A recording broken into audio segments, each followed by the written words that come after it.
Kerala KTU digital സർവകലാശാലകളിലെ താൽക്കാലിക vice chancellor നിയമനത്തിൽ ഗവർണർക്ക് തിരിച്ചടി. സംസ്ഥാന സർക്കാർ നൽകുന്ന പാനലിൽ നിന്ന് വേണം നിയമനം എന്ന് ഹൈക്കോടതി വ്യക്തമാക്കി. VC നിയമന കാലാവധി നാളെ അവസാനിക്കുന്നതിനാൽ തൽക്കാലം നിയമനത്തിൽ ഇടപെടുന്നില്ല എന്നാണ് കോടതി നിലപാടായി വ്യക്തമാക്കിയത്. ഹൈക്കോടതി വിധി ഉന്നത വിദ്യാഭ്യാസ മന്ത്രി ഡോക്ടർ ആർ ബിന്ദു സ്വാഗതം ചെയ്തു.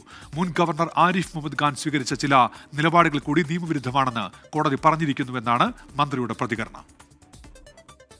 മുൻ ഗവർണർ ശ്രീ ആരിഫ് മുഹമ്മദ് ഖാൻ ചാൻസലർ എന്ന നിലയിൽ സ്വീകരിച്ച ചില നടപടികൾ കൂടി നിയമവിരുദ്ധമാണ് എന്ന് ബഹുമാനപ്പെട്ട കോടതി ഇന്ന് പ്രസ്താവിച്ചിരിക്കുകയാണ്. താൻ തന്നെ ഒപ്പുവെച്ച് അംഗീകരിച്ചിട്ടുള്ള നിയമത്തിൻ്റെ ഉള്ളടക്കം മനസ്സിലാക്കാതെ അതിനെല്ലാം ഉപരിയാണ് താൻ എന്ന നിലയിലുള്ള നിയമനങ്ങൾ തുടർച്ചയായി പഴയ ഗവർണർ ചാൻസലർ പദവി ഉപയോഗിച്ചുകൊണ്ട് നടത്തുകയുണ്ടായി.